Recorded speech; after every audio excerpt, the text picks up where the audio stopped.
Может, попробуем по-другому? А где попробуем? Я уже 50 майни тоги.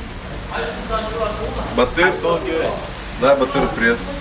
Он же снимает, да? Представляешь, у нас пошел без фоторужья. Можно и по желанию. Да? Батыр. Ты знаешь, я тебе... Что ему желаю? Все, хорошо. Все, что у тебя есть, я считаю, ты этого не то чтобы достоин, ты точно это заслужил. Я очень рад, что мы к тебе приехали. Очень долго ждал, когда ты женишься, целых 11 лет. Поэтому теперь я жду тебя в гости. Да? Поздравляю тебя. Пойдем. Это Вадим, да? Да. Как вы познакомились с Батыром? О, как мы познакомились. Приезжаю я, значит, однажды на вокзал железнодорожный города Кирова.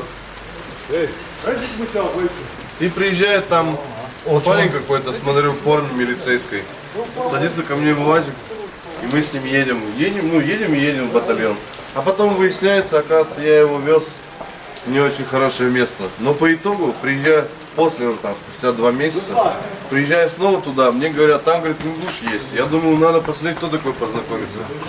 Захожу, он уже срочку служил. Все там что-то делают туда-сюда, он ходит, не знает, чем заняться, скучает. Я говорю, ты ингуш? Да, я говорю, пойдем поговорим. Он так смотрит на меня, сразу так сделал, как он обычно делает. Все, говорит, пойдем, выходим на улицу, я ему начинаю объяснять, там, вот так, я знаю, там, это, и все. И с того времени познакомились, потом я его забирал в увольнение. Ходили там, гуляли, смотрели, он посмотрел город, сейчас он хочет снова приехать, не знаю, только приедет. Приедет вместе, приедет. Вот. Сейчас не приедет. Не приедет уже? Не приедет. Жена не пустит, да? Все понятно. Вместе столько На это и был расчет. Все понятно.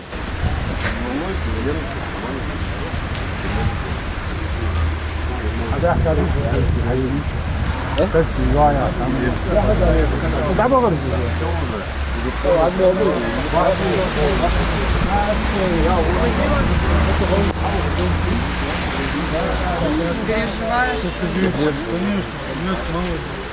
Сейчас надо, сейчас поставить. Как же неправильно. Значит, Хлопали просто. Мы машину, когда только поехали, около не открыли, и я говорю, надо посмотреть. Да. Он говорит, ты, говорит, не смотри вперед, не меняешь все.